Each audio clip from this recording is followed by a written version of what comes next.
You're listening to the Miles Ahead podcast with Dr. Miles Graham Salisbury, where he shares tactics, techniques, and protocols to improve your physical, spiritual, and mental fitness in order to become self-led, grounded, and integrated. How'd you like that intro? Pretty cool, right? That was Todd from my last podcast, Todd Luch, professional voice actor. So that's going to be the new intro, and it's much better than my voice. So if you're wondering what the heck was going on, you hadn't heard the last one, go listen to the last one. You know who Todd is. My guest today is Martin Scott, who is a massage therapist, licensed massage therapist, also known as the surgeon, because of the way he gets in there and heals you. It hurts so good when he gives you a massage. I've had plenty of massages from him, and he actually didn't know that this was his nickname, but all his peers, whenever I was in the office, would call him the surgeon because he could really get in there and talk about all the muscles while he's giving you a massage. Really, really good at his craft, and he is trying to move his practice towards working with men in the massage world and trying to heal men that way. It's a pretty interesting take on how he's making that work. He still does work with women, but he's trying to work with men. But we do get his backstory, origin story, his adventures in dating, growing up with two parents in the Air Force and living base life on the base, dodging MPs after he was messing around with the PX, stealing things from the PX, naughty. Long distance relationships, male loneliness, growing up with a household of women with sort of an absent father. His mom and dad were both in the Air Force, but his mom was around more, and his sister. So we get into a lot of good stuff, current dating world stuff, the gender wars, things like that, how to heal it, and his recent dark night of the soul and him coming out of it and what he's learned from it, and his proclivities towards plant-based medicine and eating flowers. So listen for more if you want to know what the heck that means.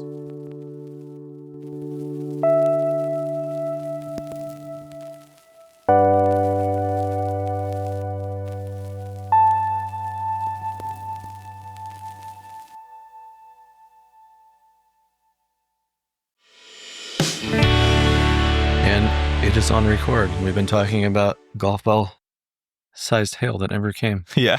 Thank God. And you were hiking and you got a little bit, but Yeah, the hail, it's the hail out here in Portland it's kind of a joke. I used to live in Texas.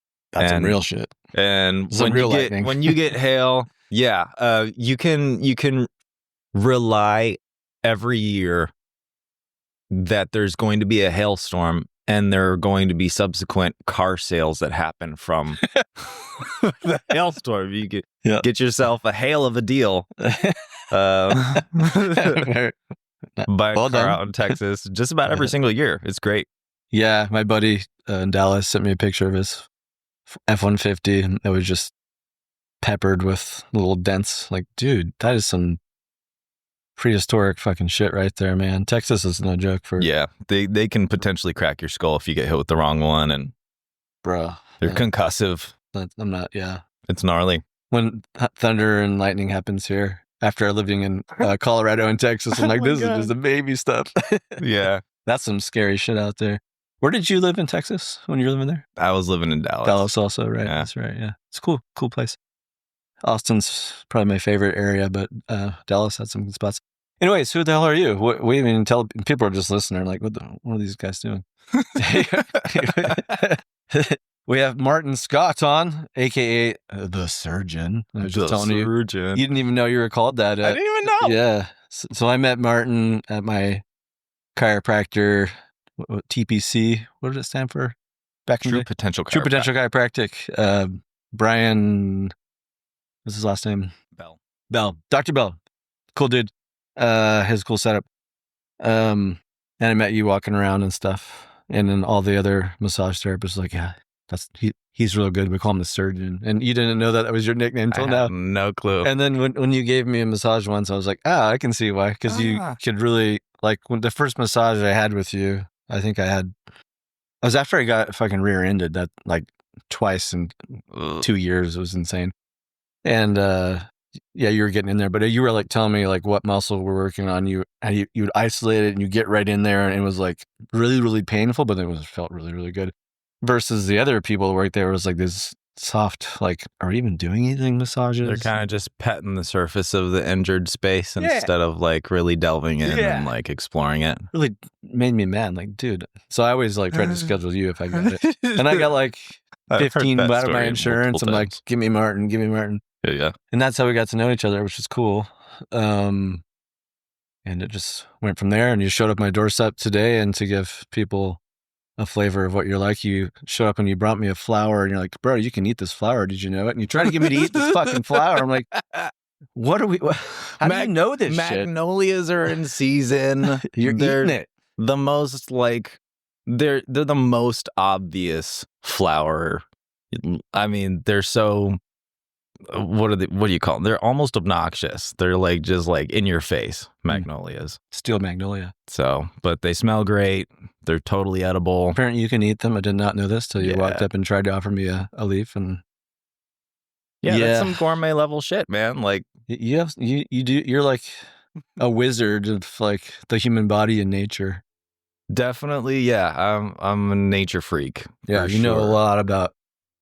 You're a green thumb. You know a lot about the growing things, including plant-based shit. We had a cool psilocybin day together. That was interesting. Yeah, several years ago now. Yeah, probably, that's a good one. 3 years ago now. What did we do? 3.5 grams, or to do with the heroes? I don't remember.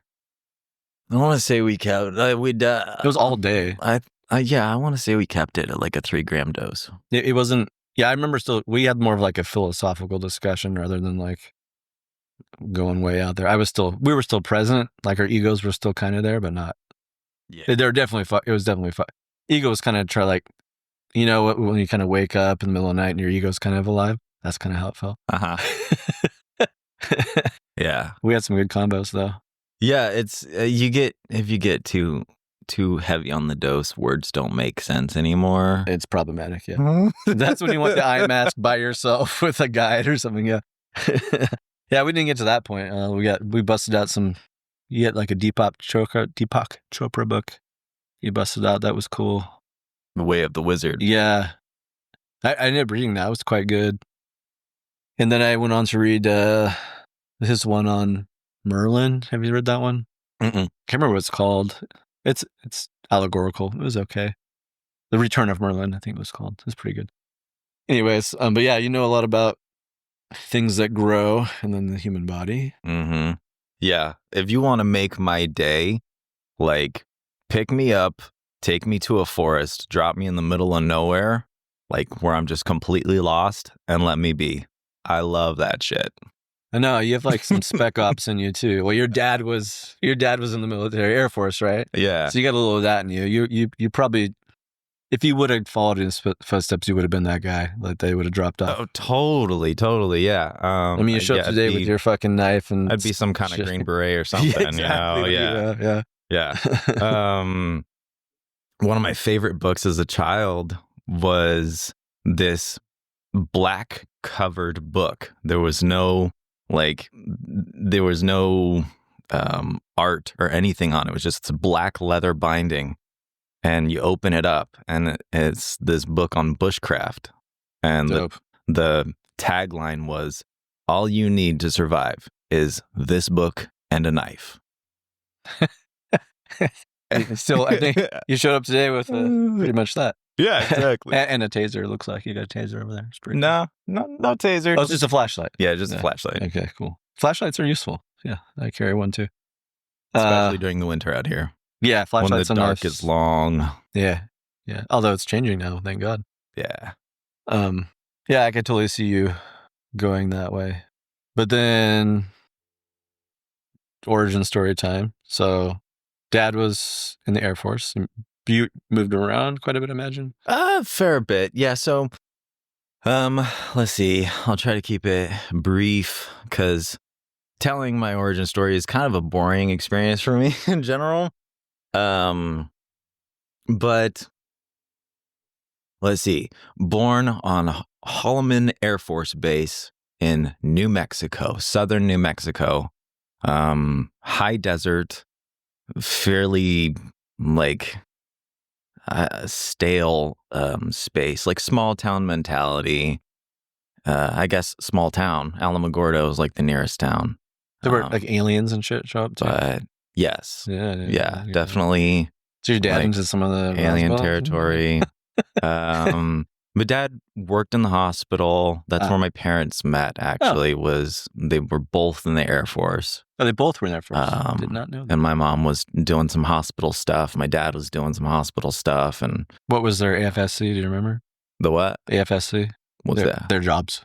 Oh. That's like their MOS in the Air Force because AFSC. I don't know why. So I learned once upon a time, and I only ever learned this once. So the memory is very foggy. But my mother was doing something related to surgery and like just she's anti-squeamish. Like, I'm pretty squeamish. I've got a bit of a sensitive stomach when it comes to things like, watching a cesarean section and stuff like that. And like, that's her jam. Well, you're the surgeon in the other way and you fucking get in the muscle. So I wouldn't say you're anti-squeamish per se, but yeah, if you're looking on the inside of the body, it's not your thing. Yeah, opening the body up with scalpels and stuff is Your mom was down? My mom was down with that, for sure. So did she work on your dad or something, or they just met in the hospital? I don't know. I don't know their story at all. This is interesting, right? Yeah, my relationship with my parents at this point is pretty much just budding in a way. Late bloomer? Late blooming? Yeah. So my parents and I have never really seen eye to eye. Their way of thinking and behaving is very much the old paradigm.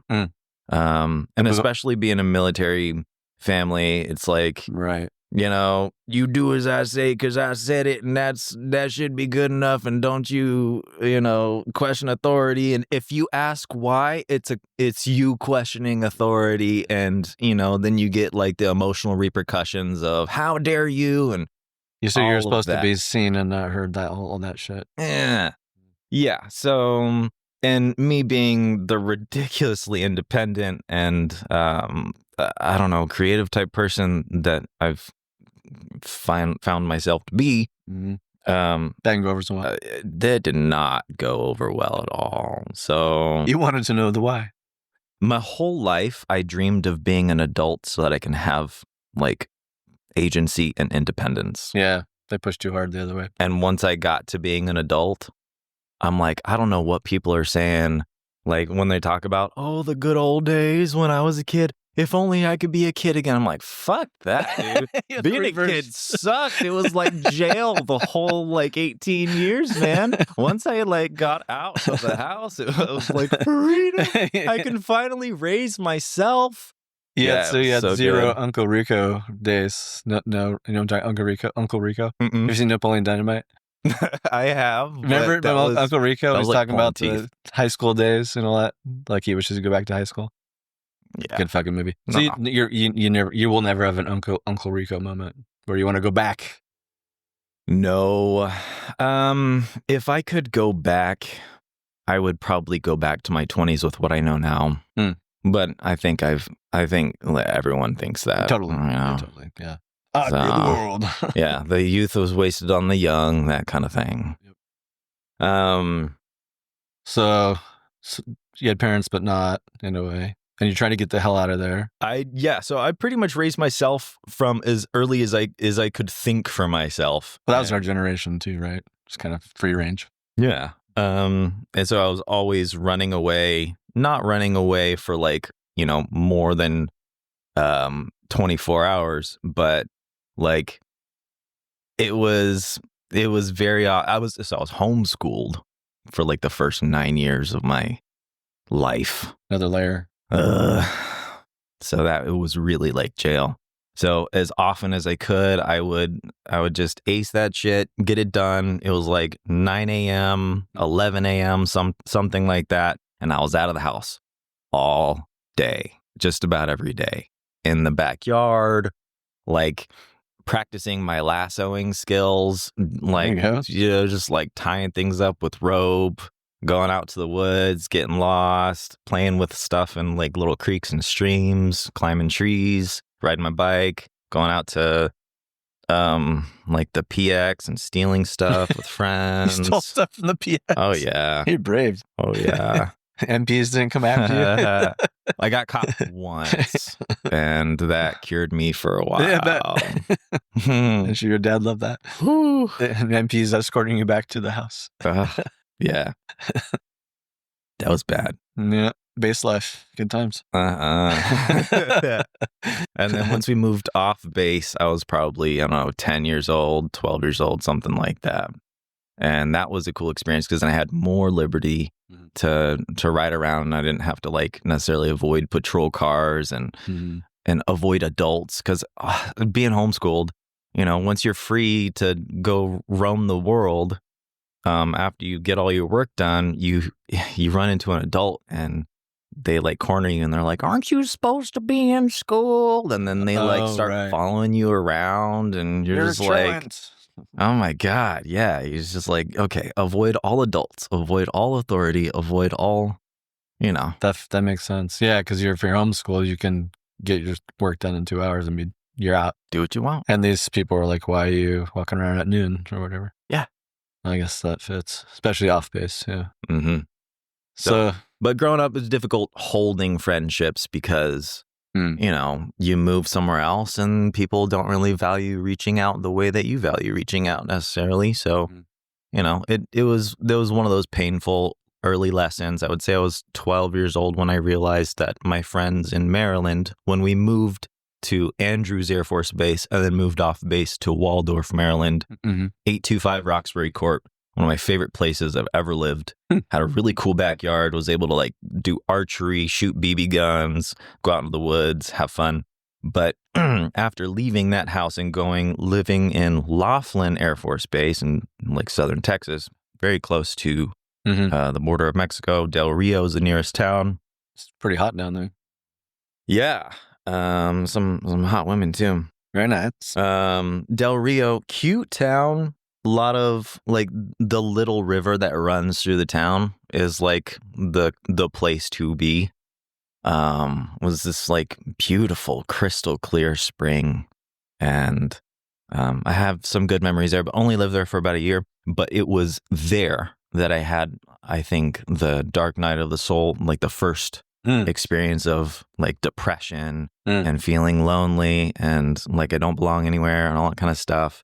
Because all the friends that I had in Maryland, no one like wanted to, again, like return those long distance phone calls. This was back when we had a landline and back when weekends and nights were free, past 9 p.m. So I'd, every Saturday I'd like go through the whole thing and call like all of my friends from Maryland, and, they'd answer the phone or their parents would answer the phone. I'd have to ask for, is Johnny home? Is Danny available? And then we'd talk for like, I don't know, maybe 3 hours. Wow. Okay. And then, but then it was like, okay, cool. Next weekend, you call me. But that weekend never came. And once that happened, I was like, oh. You stopped reaching out. Yeah. People don't value this the way that I value this. Yeah. Proximity's huge with relationships. But you wanted it greatly, so you wanted to put the effort in. And it's hard to find new friends when we're young. We don't know how to do it. No one teaches us, especially our generation. Let's be honest. Not that our parents are evil, but they really forgot that part about how to do interpersonal relationships. Yeah. And skill building around that. Yeah, for sure. And I mean, my dad is still a very antisocial type person. He's been burnt a number of times with relationships, friendships and stuff. Oh. And so just generally tends to be avoidant of contact with people. So He avoids contact. he's very much a lone wolf type character. Right. And so that kind of rubbed off on me, I would say, because I didn't have any parents that really modeled social, like healthy social dynamics much. And he was your idea of what manhood was supposed to be, just by proxy, just by watching. Yeah. I didn't really learn much about manhood growing up because my dad was always at work. My mom and my sister were the one who like really raised me through the homeschooling process. So I grew up in a household of women is what it felt like. And then whenever my dad was home, it was like time for him to eat and then sleep because it was like, it was always a carb load type situation, you know? Trash. Yeah. So, he'd get home, eat a big bowl of spaghetti with cottage cheese, and then pass out. And then it's like, okay, well, time to go to bed. And just never really got to spend a whole lot of time with my dad during those years of growing up. But Disney definitely, I would say my greatest influence on understanding what manhood was about was like the trope of Prince Charming. So my whole entire life, I did absolutely everything I possibly could to develop myself to be the most like Prince Charming I could be. Interesting. The most desirable person, so that I could have the greatest success or chance of success in relationships and that. Yeah. A lot of guys of our generation, TV raised them, and we learned something like this. Yeah. I have to be a certain thing to attract somebody else rather than just build my authentic self. And that's really what people are after. But we build up a sort of a persona, and I have to have these characteristics. I have to give to get to be worthy, sort of an idea. Sort of the whole nice guy phenomena can come from, if we talk about the nice guy or codependency. Nice. Oh, fuck, dude. Yeah. I'm still breaking out of that habit. A lot of guys. Yeah. Yeah. What's his name? The Robert No Glover. More Mr. Nice Guy, Robert Glover. Yeah. Is that? Yep. Yeah. That was helpful. Great book. Yep. That was helpful. Yeah. I want to say I got through the first 7 chapters and had enough homework to just kind of stop reading and be like, okay, let me focus on just building myself and asking myself these really important, deep questions of what do I actually want? There you go. Who am I? What do I want? What do I need? What do I want? Correct order of operations, not who are you? You tell me who I should be, and then I'll act that way, and then I'll feel safe because you'll tell me I'm a good boy. Totally learned how to be super manipulative from very early on because of that. Unintentionally, but yes. Nice guys are inherently manipulative, as Robert Glover say. Not in a malicious way. It's just like we thought we had to do that to get told we were, to get validated. Yeah. We were worthy of to being, be appreciated and seen and all of that. Yeah, it is harmful. I hope to have him on the podcast soon. He's a good dude. That would be sweet. Yeah, it's in the workings. That's a lot of guys have that. Next week I'm going to Traver Boehm and Dewey Freeman's men's retreat, and Traver Boehm, he sort of talks about the Marlboro Man in his book Man Uncivilized. Marlboro Man and the sensitive new age guy. That's the nice guy, and sort of like both parts of masculinity that have been fragmented off. Your dad was the Marlboro Man, lone wolf. You already said it. I don't need anybody. I can do it by myself. It's just me. I can't rely on anybody. I have to be super self-reliant. Sense of new age guy's a nice guy. We just described him. And they both have things to tell each other, but they're so far away, and they need to come together and share intel and say, if we join forces here, we drop the parts that aren't helpful, and we tell each other about the good things, we'll probably be a healthy sense of masculine. Yeah. That's what we're kind of trying to do. Mm-hmm. A lot of us were raised by moms. I went to school with female teachers, and we have female therapists. Mm-hmm. It's not bad. It's just we're drowning in the feminine. It's not enough masculine for some people. Yeah. Right. For some people. Yeah. And being a super sensitive kid, it was highly likely that I would say it happened fairly often. I was intimidated by men, I would say, until the last couple of years.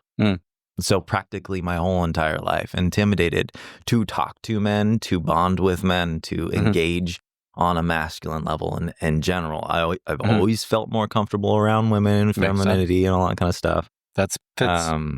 And it was highly likely that I would find myself, when challenged by another man, like my dad, for example, Exactly. you know, he'd get upset, raise his voice, all that kind of stuff. I'd start crying, and then he'd be like, "Oh, you're such a baby. Like, why can't you just da da da? You know, why can't you just be more whatever?" More lone wolf. Ugh. So Yeah, so you have a distrust of the masculine in that sense, because if I'm vulnerable to the masculine kicks me in the balls. That's being raised by the Marlboro Man. And then you have the varying the feminine, then you have moms will try to take on the role of father, and God bless them, they try, but it's just not the same, you know? It's like, same with the verse with women raised by fathers. They can try to raise a daughter to be a woman. It's just, it's hard. You know, it's possible, but it's hard. And then attachment and all that stuff factors too. But when we're talking about like your own dad teaching you to be a man, it's archetypal. Your own mom teaching you to be a woman, it's archetypal. We absolutely we need some version of that, or that's energetic or whatever, you know. And that's, I think we're grappling with that in society, but that would fit. So I'm glad you're learning to trust men more, because not all men are your dad. And I'm sure you were going to talk about IFS, and those younger parts of you are learning to differentiate that all men aren't your dad. Those little parts kind of get their minds blown, like, oh, really? yeah. All dudes aren't going to treat us like our dad? Nope, they're not your dad. What? Yeah. And my dad these days, he's a great guy. I love him. I mean, he still has a lot of limiting beliefs that I can tell that they just make themselves apparent when you talk to someone, their limiting beliefs in general.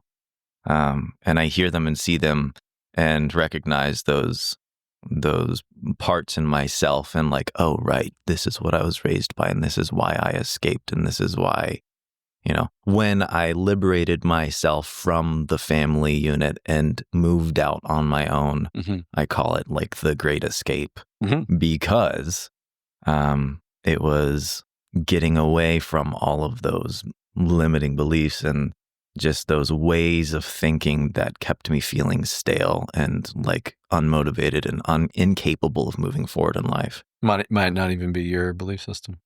Yeah. So, so fast forward, or a little bit of origin story. So now, yeah, it's completely reversed. I feel comfortable with guys, and I feel uncomfortable with women now.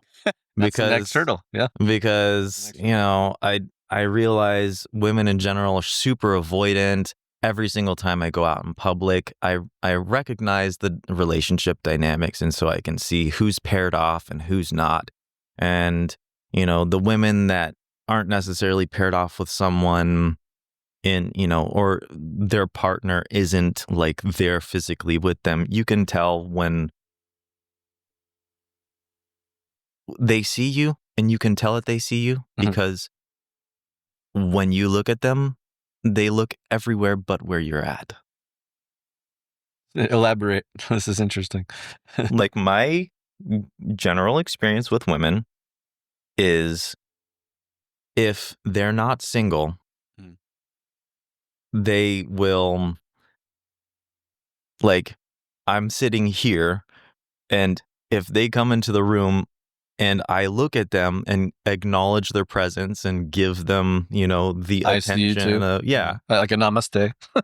Yeah, exactly. The God in me recognizes the God in you. Exactly. But it's like, that person will do everything to avoid acknowledging seeing you. Yeah, I see what you're saying. Yeah. You know? But if they're available, it's slightly different.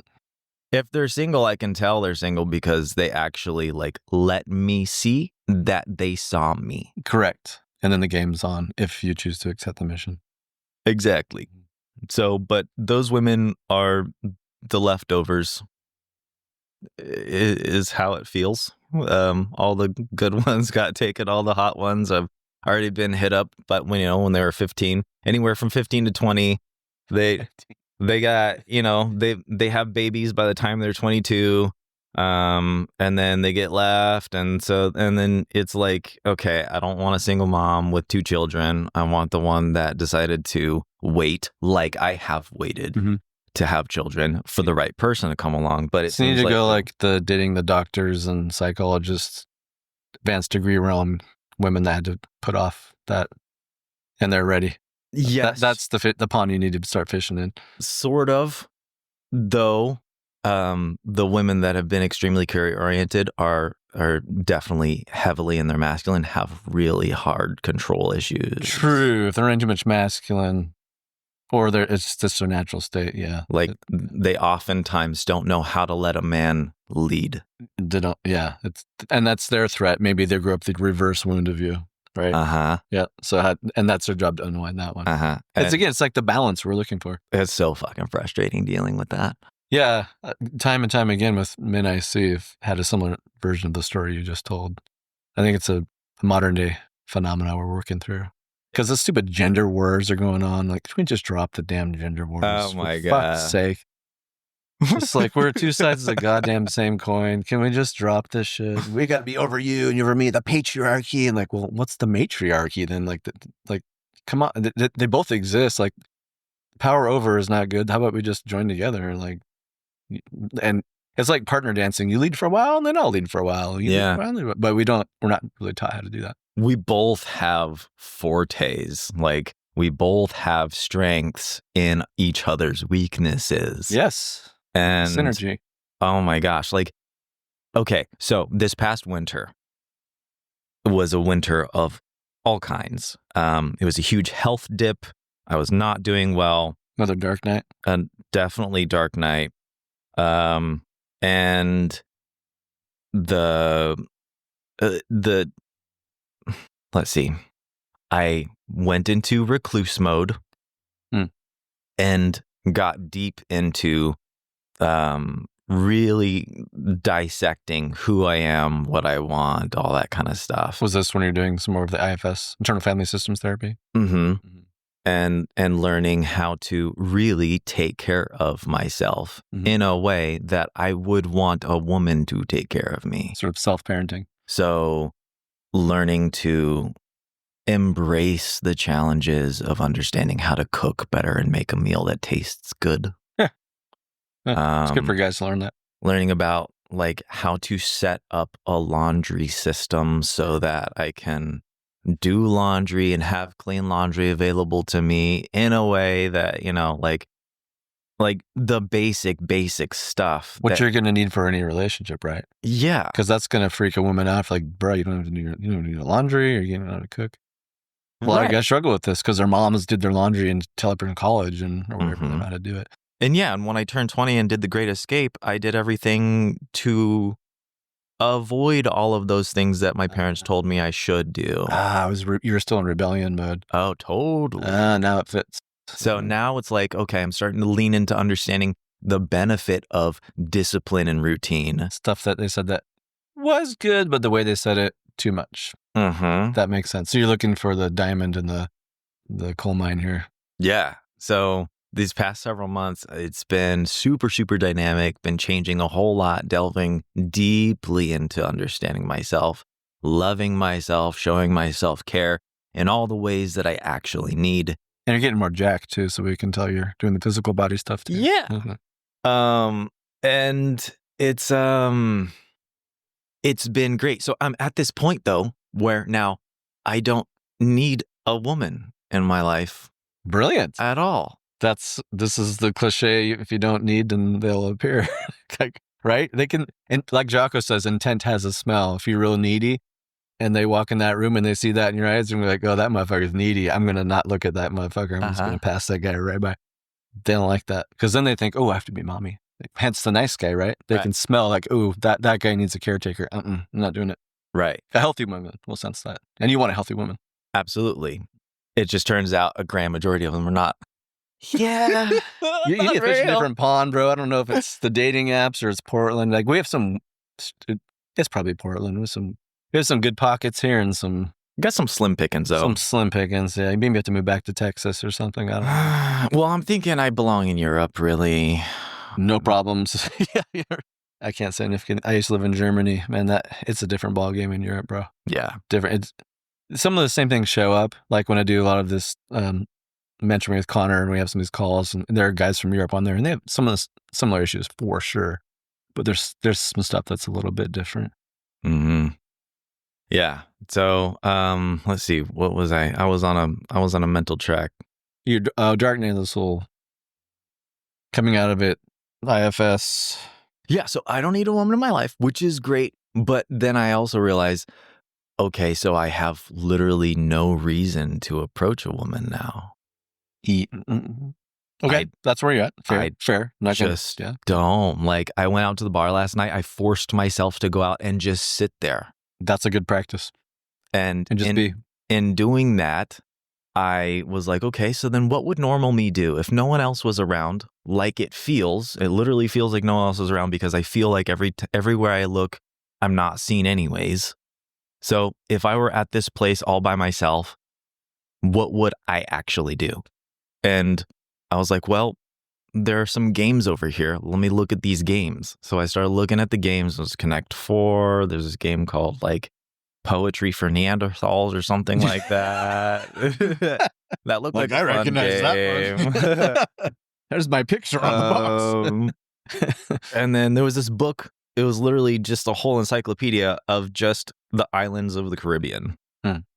And it's like the most random thing because it's a bar, there's a DJ's music bumping, disco lights going. People are like, playing with the punching machine. Mm-hmm. See how hard you can punch. And I'm just literally sitting there, solo dude in the dark corner with a fucking encyclopedia on Caribbean islands, open to the chapter on Cuba to get to understand a little bit more about my roots from my mom's side. That's cool. So you're part Cubano. Mm-hmm. Half Cuban. That's cool. Hence why you tan so easily. So instead of waiting for people to see you, you're seeing yourself. Mm-hmm. Sounds like I'm interested in this thing. I'm just gonna go over here. Exactly. So, but in doing that, I mean, I had the opportunity to survey the room and kind of scan and see the wall is at my back, like any good mafia leader. Yeah, exactly. There you go. And so you get a little bit of that military upbringing still there. Yeah.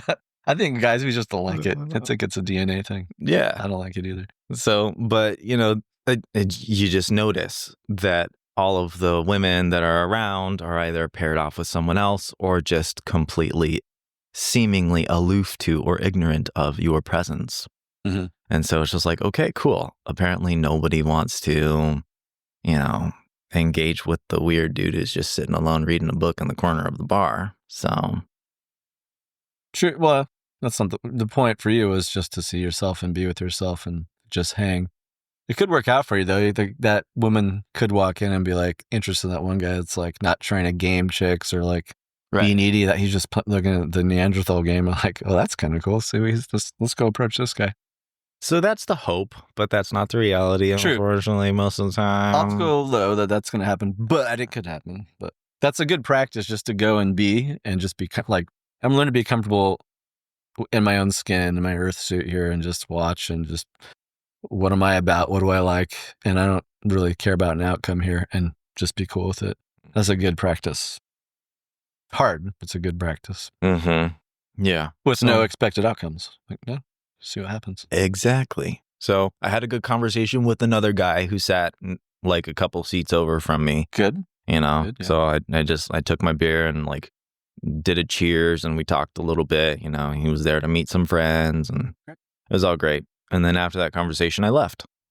But who knows? He may meet some friends next time, and then they have friends who have girls who are friends, and blah blah blah and blah blah blah. Yeah, the desire is to like create connections, meet people, and eventually through those relationships, end up in some kind of a social setting where you have opportunities to, Well, you should. Maybe the Pawnee and Efficient is more like where your office is in the Pearl District, because that's like higher caliber humans, I would say. Mm-hmm. Well, maybe. that's where I Or live is that now where you are? too. Oh, you did move there. Okay, cool. Yep. So those are my stomping grounds now. So you're in a good spot. So you're not on the west side. Oh, it's technically still the west side. Yeah. Mhm. You're just barely on the west side. Yeah. That's a good area. That's prime time. But you're probably also around a lot of the 20-year-olds too. Is the other problem, right? Yeah. Mhm. Yeah, fairly young crowd, which is great because, I mean, that's one of the benefits I think of being a guy is it's socially acceptable to be dating a girl who's, 10 Yeah. years younger than you. When you're 35, she's 25. All good. Yeah. Yeah. My wife's 12 years older than me. So, All good. We're actually, I think it works out better for women because we take longer to cook, prefrontal cortex and all. mhm. I always tell women, like, date a little older guys if you're looking for some emotional maturity and psychological maturity. Because we do, like, on average, it takes 25 for us to fully form our prefrontal cortex, and women, it's 21 on average. So Right. there's some neuroscience behind it, but there are all the other factors on top of that, nature, nurture, and all. But Yeah. anyways, sounds like you're in an interesting spot. Mhm. So your practice is down there. You're doing your surgery. Mhm. You didn't even know you're called the surgeon. And you've been working with all types of humans, but now you are also thinking of specializing in working with men, Yeah. which is kind of cool because I don't think a lot of men, it's just like therapy, right? We don't think we need it. We massively need it. Mhm. There's still the stigma, but it's going away. I think for like massage therapy, it's kind of the same. That's like for me, it was like I didn't get one until I got into a goddamn car accident. Right. And I was like, man, this shit's awesome. Mhm. I was kind of forced into it.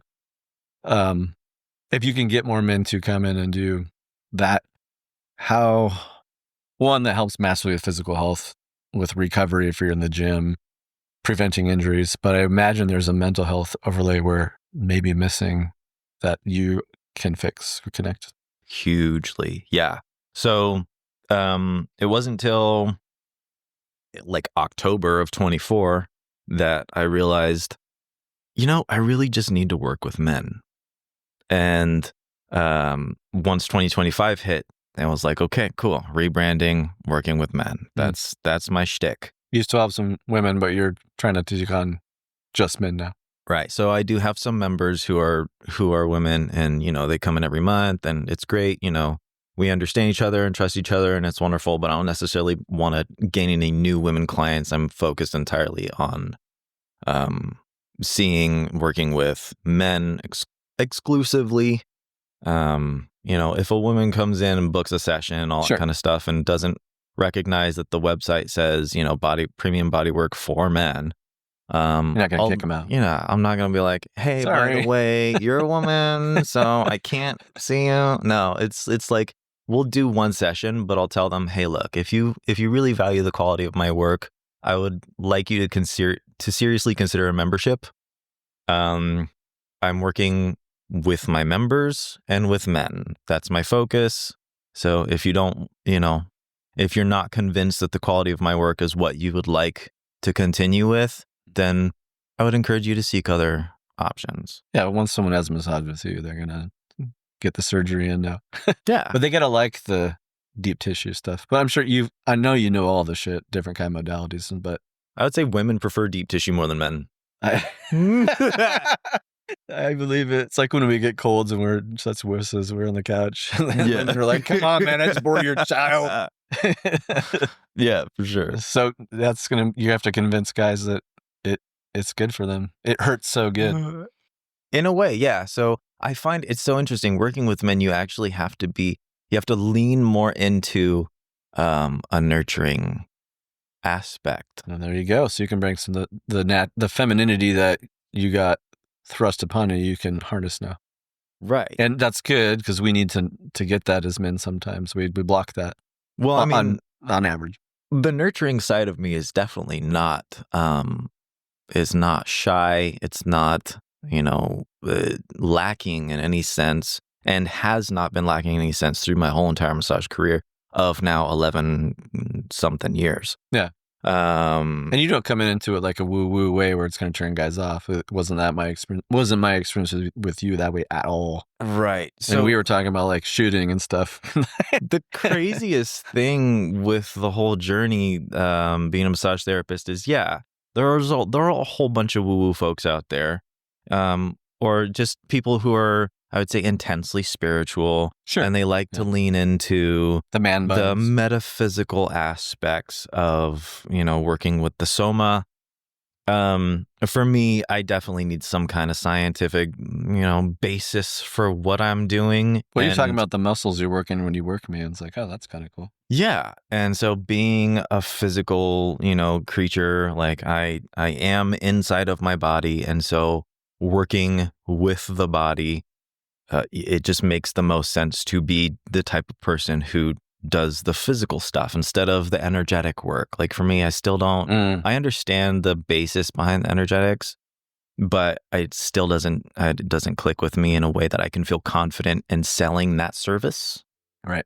So I think, that's good, because I think a lot of guys may be like, that's for girls or what, or the stereotypical you woo-woo. practically have to convince someone if they're not already deeply spiritual and in touch with their feminine. Exactly. You have to convince them to receive energy work if that's what you're doing. Exactly. So I'm glad that that's not my thing. You can do it, but it's not your shtick. Yeah, exactly. Mm-hmm. And that's exactly what happens is I inadvertently incorporate energy work into what I'm doing because the relationship between the soma and the spirit is just inextricably, linked. It's inseparable. Thing. Exactly. Yeah. So that's just one of the byproducts. And then you get the psychological, which happens a lot with massage therapists. Yeah. So then you get people who are experiencing emotional, I suppose, reactions from body work that weren't expecting it. Mm-hmm. And you've got to learn how to navigate leading them through that, and letting them know, hey, it's okay. And this is like, if you feel the need to cry, even though it seems totally illogical for you right now, do what you need to. It's okay. Yeah. Yeah. I'm here for you. This is your space. This is your time. Mm-hmm. All of that. That's cool. And that can be a little bit challenging, but for the most part, I would say people are mature enough and gracious enough and self-aware enough to navigate that with some like suaveness. Mm-hmm. I've only had, I think, one time where someone really just broke down on the table, and I had to just stop actually working. You stopped and just hold my hands on, I was working on their low back, and we released something, and the moment that the release happened, she finally it came out. Yeah, the waterfall happened, and I was like, I just want to make sure that you're okay and that I'm not doing anything that's hurtful or harmful to you. And she was like, no, I'm just, this pain has been here for 10 years and it finally let go. And I'm like, oh, wow. Yeah. That must feel good, though, to you. Hell yeah. Yeah, it was great that her body was able to trust and receive that through an area of such vulnerability and injury. Yeah. And you're the way you're talking through it, and you're attuning like we do in therapy. You're attuning to their needs, and that's probably why they trust. And if they trust, their body's going to trust, and then it's going to relax. Mm-hmm. And if that's not happening, you're going to stay rigid. This is what, when you work with men, is going to be a thing for you. I can foresee it. Yeah, but it's going to be cool. For sure. Cool. So I feel like men need this more than women need this. And the skills that I have to offer, I'm creating a greater impact by honing my attention to working with men. Yeah, you're helping to heal men. So, yep. It's again, we need the masculine and we need the feminine together to make a healthy human male. Mm-hmm. So I'm stoked about that. But these whole, the way that I understand the body now is almost like getting back to woo-woo, because I am a spiritual person. Sure. I would say deeply spiritual. I have a good understanding of what that's about for me. Mm-hmm. And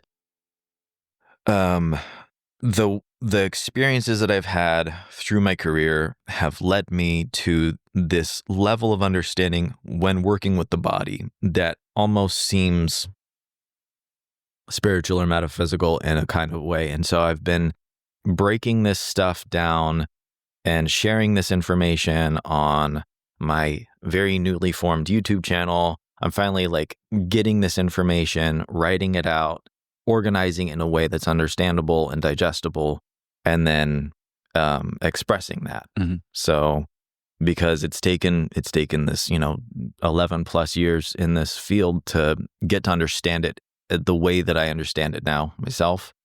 But integrating the body and the spirit, Mm-hmm. it's a whole thing. There's a whole lot to go into about it. It gets kind of wild and sounds kind of woo-woo from time to time, but it makes a lot of sense when you see the body as an animal. Yep. And you see the person who owns the body or who lives in the body, the non-physical entity, Mm-hmm. the person who makes meaning of words, as like someone who has to build a relationship with the body, build trust with it. Mm-hmm. So it's fascinating, the crossover between anybody that goes into the helping field. It takes a long time to get one competent, to get the reps, and then really like niche down or find out what your thing is and what really brings you purpose and meaning. It's not like most jobs where you just get your degree and you plop in and like, I'm doing my engineering. Sure, there's some learning curves, but like when you're doing helping people work, there's a lot of reps and experience, and it's different because it hits you too. You have to self-reflect so much. You're taking in energy in your hands. I'm taking energy into my emotional world, my nervous system. I'm working with people. You see doctors and nurses, they're seeing stuff every day that they've got to take care of themselves with. The helping field with the body is really hard.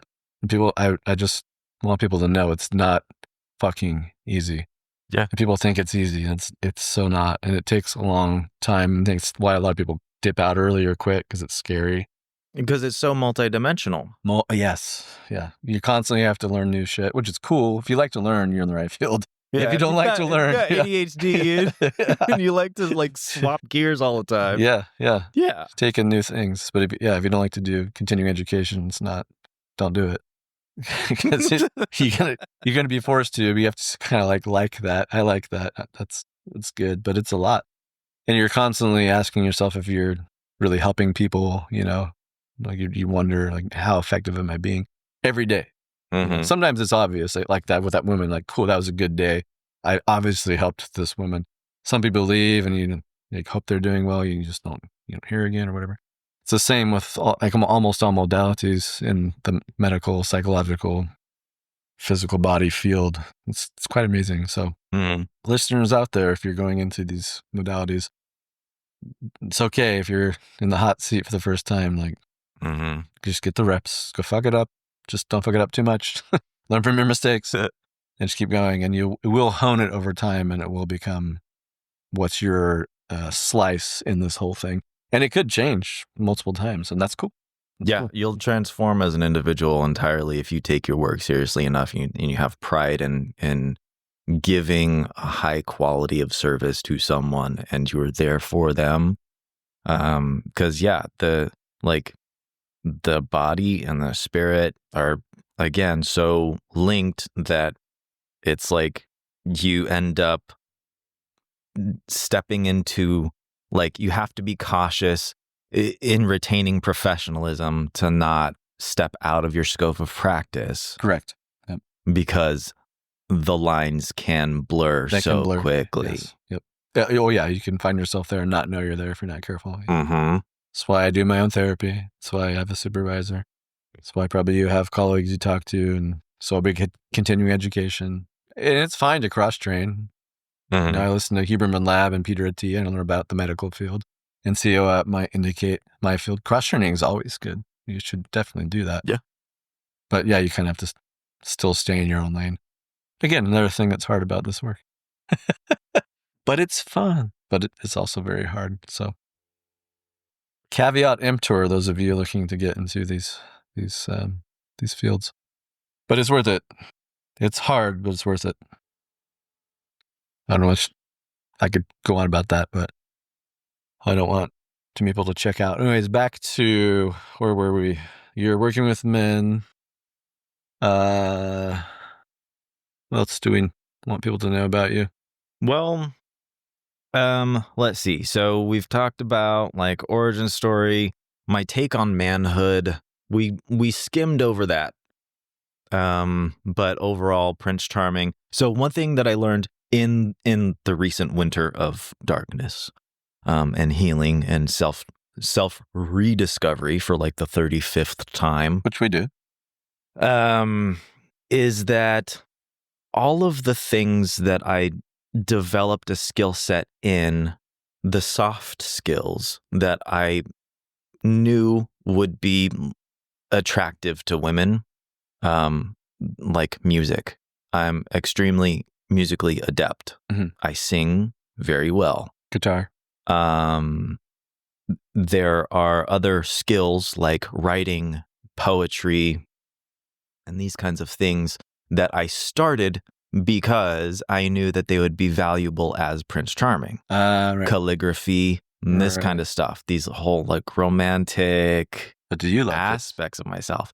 And I've learned when you develop proficiency in anything, you end up liking it. Yeah, sure. And so I'm not entirely sure at this point whether the skills that I have learned and become proficient in because of the motivation of some kind of future romance that still has yet to happen. Not after this podcast. Nope. Someone's gonna listen and find you. Watch. You know, Watch. the hope is there. Watch. The hope is there. It's gonna happen. But so I'm not entirely sure if having developed proficiency with it, if I enjoy them now because I'm proficient in them, or if they were, aspects of myself that I did love and they drew my attention because I do have a romantic heart and all of this kind of stuff. Regardless, I love calligraphy. I love singing, performing. I love writing. I love poetry. I love all of these things now. Nature. It's very feminine. Eating flowers. You eat fucking flowers. You give a bouquet to a woman and then you start eating the fucking whatever it is. Yeah. Yeah, I get Maybe offended. don't do that one on the first I get date. offended when she's not eating the bouquet. What's wrong with you? That's a whole salad I bought That's you. not a first date move. The question you need to ask when I give you a bouquet is, where's the vinaigrette? Then you know your soulmates. Yeah, exactly. But yeah, so I do enjoy those things, and I'm learning that all of these skills combine to the act or the art of media production, of like photography, videography, recording, microphones, the whole art of like editing video, and just the whole thing. Transferable skills. All of these skills lend to that. So I'm stepping into this new understanding like, maybe I should just be a filmmaker. It's kind of weird, but I absolutely love every aspect of it. Mm-hmm. So that's interesting. Did I ever asked you about ADD or ADHD? Mm-mm. I'm pretty sure I have ADHD though. I'm pretty sure. Yeah. That's a gift and a curse because it just hit me now because we can get into a lot of stuff. We have a lot of interests, and then we don't stick with it sometimes. Yes. And it's hard to okay, let's keep the main thing, but have some hobbies and interests. But if we're not careful, we'll go down rabbit holes and it's like derailing our career. But I really like that thing. Like you have to kind of rein it in. It's a gift and a curse. Like we can be the jack of all trades, the master of none if we're not careful. But we're also good at being the master of three and the jack of a lot. Where a lot of like normal brain people, they can't do that. It's like we're master in one thing and we go way deep, or we have like 15 things we're good at, kind of. We're kind of in the middle. I think that's one of the good things about having this neurological set. But it can also be a hindrance if we're not careful. So That's my video game strategy, actually, is like whenever I'm playing a video game, new character, no skills, I'm like, okay, let's go hard and build one skill. And then you amplify, you leverage the amount of time that you have, amplify that skill. Your character becomes super proficient in it. And then you can use the leverage of having the proficiency in that skill to then build more skills. And if you just keep, focusing and really honing your attention in on one skill at a time. Yes, that's it. Boom. One You at a become time. master of many in a very short amount of time. Exactly. And I think that's what we can do if we hyper-focus. But we also have to remember to keep the main thing in a way too. Mm-hmm. That's the hardest part. But if we can do that, I think we have the drive to do 1 to 5 main things, which is a lot. Mm-hmm. Yeah, the tendency to leave things unfinished is great with this one. And so that was another realization that I had in the whole Winter of Despair. Was just like, hey, Martin, are you leaving this unfinished right now? That's a new question that I ask myself. Good question to ask. And the answer is oftentimes yes. Mm-hmm. I'm just not interested right now. But applying some mindfulness to the fact that I have the just tendency to not finish things reflexively makes it so that it's like, okay, now I'm consciously choosing to suck at life.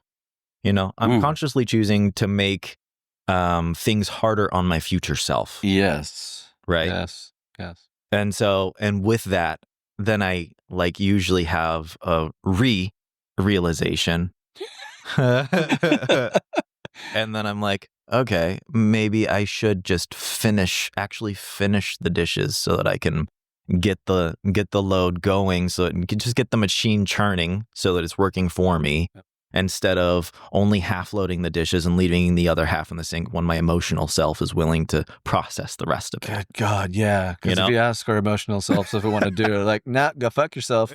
10 out of 10 times, we can't have that conversation. Totally. Do I feel like it? 10 out of 10 times, they'll go, nope.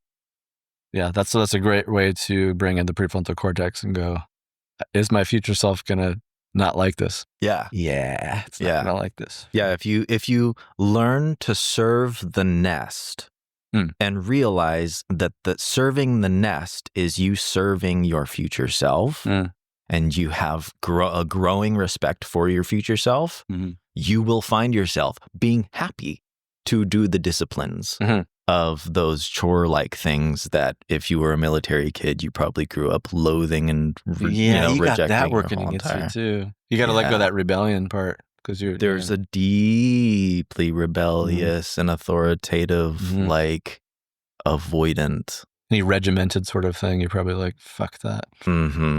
Yeah, I could see that. Yeah. Yep. So back to IFS, you're probably working with those young parts that are still anti-laundry or things that remind you of childhood. Yeah. No, we don't do that. Full on punk mode. Yeah, exactly. Yeah, totally. You can't tell me what to do. Yeah. And then the roaches are running around the fucking loft and you're like, okay. Exactly. Yeah. You gotta, it can take anything too far. Yep. But with that though, I will say I've had some experiences with ketamine that have been ridiculously helpful in taking the emotional self out of making those decisions. So we talking macrodose or microdose? Microdose. I would say low dose. Like a daily, like a troche? Like... You doing those troches or are you doing something else? 50 milligrams. Talking about those troches? You can cheek. I've only done those ones, microdose. I haven't done the shots or whatever you can do where you totally K-hole. That's for Venus. Oh my God. Yeah. That's for PTSD. 97 or in IV is 100% bioavailable. Intramuscular is 97% available. In insufflation or just, via the nose, taking ketamine powder in through the nose is 30% bioavailable. As well as oral. 30% oral? Sublingual is 30-35% bioavailability. So you spritz into the nose? And so I've, played with, because I also, having an aversion to authority, I also have an aversion to the medical system and those all parts of that. Of you, Your parents worked in the medical system. Yeah, exactly. And so if I get ketamine, it's not a prescription. And so so you be careful sourcing. Yeah, exactly. Mm-hmm. But being, playing things safely, being intelligent. You can get this shit prescribed now. Yeah, I do. If you have insurance, which being self-employed and a high-risk individual, whatever. That's self-employment insurance is a racket, dude. That's a whole nother conversation for another time. I can go off on you about too. Yeah. In the process of building my kingdom for now, I'm still just like working on the foundation though. Fair enough. Yeah, you realized, like, back to the nest analogy, that's your kingdom. Foundational skills. Yeah. So you found that the ketamine helps work with parts that might try to hijack your consciousness a little bit too much. The punk comes in and says, fuck the dishes or whatever. You spritz a little bit, and then your higher self has a better chance of talking to that little guy and saying, it's okay if we do the dishes. Or pun intended, your higher self. We don't want a K-hole because we want the higher self to be present. I mean, yes, the ego can go very, very much night-night at that point. Yeah. Yeah. Yeah, not enough to be synesthetic. Yeah, exactly. You can do surgery on me now. But enough to just erase the emotional load that you experience when you're fully sober. The part of you that says, yeah, fuck, I don't wanna. I just, do I have to right now? Yes. When you take a small dose of ketamine, that changes. Yeah. That very much goes into the background. It's very silent. And you can logic your way into, you know what? I think I'll just finish the dishes because it seems to make the most sense right now. And I think I'll just get a load of laundry going because even though I don't feel like doing it, I understand it will take 90 seconds for me to load everything into the thing, press a couple buttons, put in some detergent, and then just let the machine run. I've had patients here use methylphenidate or Adderall with ADD, and it's a similar effect. It sort of, that limbic friction, as Huberman says, it's just tamped down a little bit. Do you think the ketamine is interplaying with the nervous system a little bit too? I think parts live in the nervous system, and the nervous system goes off and gets really big when these big feelings, and our logical brain makes a story out of it, and the parts go, oh, it's the dishes, and then they start ruining your day. Right. Do you think that a little bit of the ketamine interplays with maybe the vagal nerve or some sort of the nervous system to tamp it down a little bit? I don't know that we need Huberman on here to explain this, but I don't know what your experience has been with that. Yeah. So, all subjective experience here. N of one. Ketamine definitely does have an effect. Like, if I were to go to war and be required to kill other humans and make difficult decisions and pull triggers and things, I would definitely want ketamine. I mean, they gave the Nazis fucking Pervitin, which was basically fucking amphetamine. So yeah. That definitely, that's the nuclear version. We don't want to be doing that, but right. But yeah, I imagine that would be a tricky balance because you also need to have your faculties around you. But interesting analogy. Well, you are sort of going to, I don't want to say you're going to war with your parts, but it can feel like a war sometimes. There's an objectivity that comes into play when you're on a low dose. And so it's like, am I under threat? The answer is yes. Okay. Sights on this threat.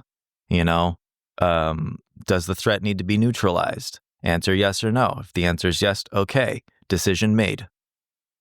Initiate neutralization process, whatever that means. What is that movie Universal Soldier with, what was it, Van Damme or someone back in the day? Remember those guys?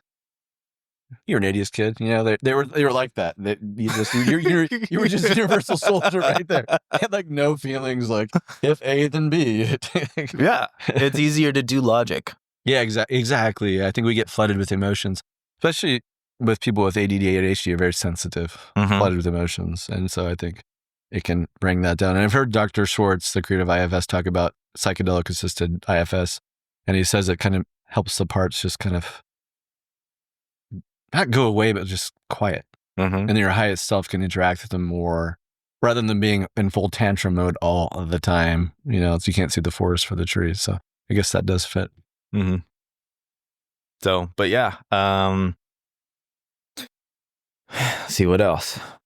Trauma, the way that it plays into the body. Body Keeps the Score. I mentioned that book, and you read 3 chapters and you had to put it down? Or? Yeah, definitely had to put it down. It can be triggering for a lot of people who experience trauma. Yeah, chapter 1 talks about sexual abuse a lot, and it's pretty sad. The old paradigm where it was very much ignored and pushed aside and brushed away and invalidated. Or we gotta go in real quick and deep and expose you to it fully, and we have to re-experience it. What does that do? Re-traumatize you. Yeah. And then chapter 2 was about the Vietnam War, I believe, Vietnam vets and their experience with PTSD. Before PTSD was coined by the author Bessel van der Kolk of The Body Keeps the Score. Shell shock.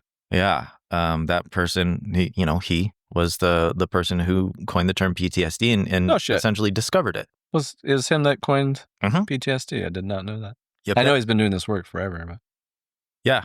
And so, when you start learning about trauma and you have to talk about traumatic experiences and things, the author explores it in such a non-emotional or emotionally detached kind of a way, just casually brings it up and you just read about it, but it's hard to not have an emotional effect on your body when you're reading about just the ridiculous travesties that create traumatic experiences for people. Yeah, there's some hard stories in there. Yeah. Really sad stories in there. So, after 2 or 3 chapters, your nervous system is overloaded and you're just like, you know what? I've got some things I need to process, and I've got some things that I've learned have triggered me, and I've got some, and so you just gotta figure it out. Mm-hmm. I haven't delved back into the book. I'm ready at this point to get back into it, but it's really good. It takes, the friction when you put something down, it takes a while to pick it back up. So the ADD interest or lack of. Yeah. God, I hate that. Yeah, you have to, I call it like bump starting a car for ADD. You have to kind of just, in DBT, it's called like opposite action. You just kind of have to throw yourself into it. Mm-hmm. Or like they tell writers when they don't want to write, just to like write gobbledygook or just type whatever. And once they start getting in the mode, then it starts coming. But that resistance at first is like, you got to push through that somehow. It's like bump starting a car. It won't turn over. Right. So it's something that has to strike the match, I think with people, I think this is a thing for everybody, but people with ADD, if the interest isn't there, depending how severe you have it, it's hard to go to it. But if you throw yourself into it in some way, after about 5 minutes, you're in and you're doing it. Mm-hmm. That's worked for me. It's hard, but it's worked for me. Yeah, for sure.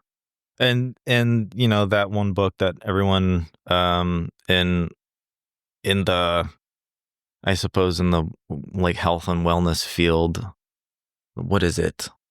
It's not The One Thing. That's a different book. It's the Atomic Habits. That's the James one that Clear. everyone cites now. Great book. There are so many good little habits in there that help significantly with overcoming that friction. Namely the 2-minute, this practice of like just getting into the 2-minute version of whatever it is. Like, keep it small. Just putting on your shoes. If your goal is to go for a jog around the block, just put your shoes on, take a step outside. Go back in. Yeah.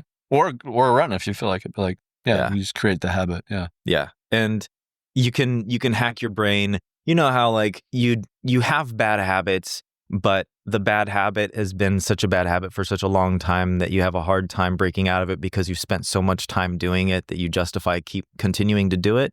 You can do the same thing for positive things. It works both ways. It's like, you know what? I spent so much time already on scripting this video out, recording this video, sucking at recording, re-recording, editing. I might as well just finish this and post it, And so that's one of those things that's actually helped me to continue on with a project that feels like it's just dragging on. It's Iteration. like, well, I've already spent so much time on it. Mhm. Like, I just gotta finish it. Yeah. And then you learn from it and you do it again Mm-hmm. instead of just not finishing, which is a problem for everybody and people with ADD, ADHD. Yeah. Yeah. It's interesting. Well, do you feel complete or do you have anything else? You want to talk about where people can find you, or do you have anything else you want to bring up before we end? Yeah. So let's see. My practice now. Gosh, I wish I didn't feel like I was on a what's it called? A time scale that I have to like keep the listeners' engagement for this whole thing. What do you mean by that? Like if I take too long thinking, there's just a dead silence for like a long time. Like normally it takes me a while to kind of collect my thoughts before I can It's okay. express them eloquently and in a way that's coherent. You've been doing a good job the whole time? Yeah, doing all right. Been doing all right. I will actually say writing, scripting, and then reading scripts really builds a person's eloquence. Does. Because it takes away a lot of those ums and ahs that you normally do. Or what am I talking about? Yeah. So that's cool. But let's see. So where can you find me? So if you're a man listening to this and you're like, okay, that sounds good, I want to go get the surgeon.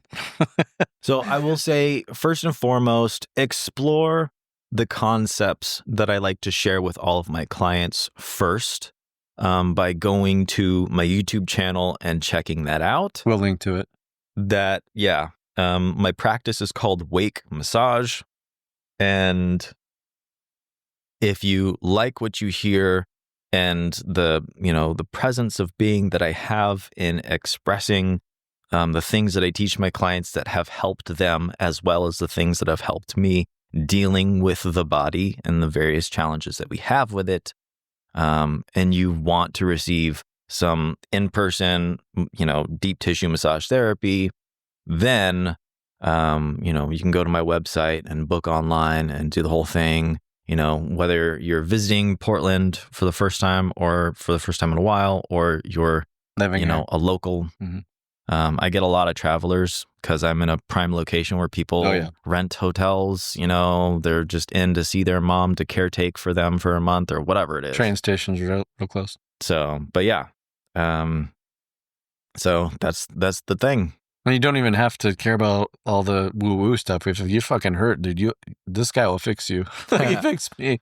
Like he got in there. So yeah, all of the tools that I give to a person, the level of understanding that helps them deal with pain, it's all science backed. Like everything that I teach a person can be validated through pretty much listening to the Huberman Lab podcast. Like everything that he talks about and mentions regarding regulating the nervous system, the importance of breathing and the role of that and the effect of the nervous system, heart rate variability, just the whole thing. Like the way I understand it is a different way than just the science and numbers. Right. But the way that it works is all the same. Yeah. Yeah, you're not going to come in and feel like you need a man bun to walk into the room. Like, we don't have to scare those, the regular dudes off. But if you have a man bun, you just already get it, so you're probably fine. Yeah, breath work works regardless of the reasoning why you do breath work. Exactly. Yeah, you can do it for spiritual, or you can do it for psychological, for health benefits. Or just to oxygenate the system. It all pans out in the same way. Yeah. Same with your work, same with my work. Yeah, I recommend anybody wherever you're at, like if you need body work, like you know what you're doing and it feels good. And Thank you. I do appreciate how hard you get in there, and it's not some fluffy like Swedish massage where like you just fall asleep and wake up and like, you done? Yeah, we're done. No, you will be very much awake. Yeah, you'll be awake. And you will feel it, but it won't be like excruciating pain, but it's like, you can, I can tell you like, hey, that's a 10 out of 10. Let's move it to an 8. And you can modulate, and you walk away feeling really good, and you will heal. And I like how you give homework afterwards too, which is kind of cool. Good. I'm glad. Thank you. Yeah. We differentiate between harmful and just uncomfortable. There we go. It can be intensely uncomfortable, Mm-hmm. but so long as we're not, crossing the threshold into a state of perceived harm, Mm-hmm. then we're good. Then we're good. Yeah. That's a good metaphor for life. Yeah. Perfect way to land the plane of this podcast. So yeah, anybody who wants to go see Martin, I'll link everything. And if this podcast is of interest to you, or you think another man or woman in your life could use it, forward it on. Does help. And check the links, and we'll see y'all next week. Bye.